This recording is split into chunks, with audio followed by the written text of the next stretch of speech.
আসলে শুরুটা কিভাবে করব বুঝতে পারছি না।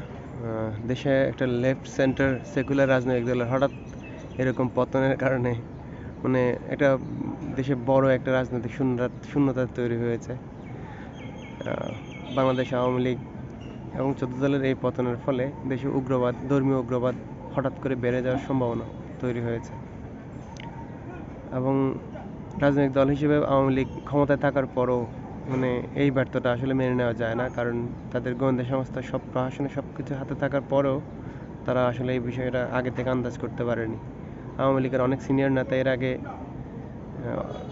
মানে সাবধানতা দেখানোর জন্য বলেছিল, এগুলো নিয়ে বিবেচনা করার কথা বলেছিল, অনলাইনে অ্যাক্টিভ হওয়ার জন্য বলেছিল, বাট আওয়ামী লীগ অনলাইনে একদম অ্যাক্টিভ হতে পারে নাই।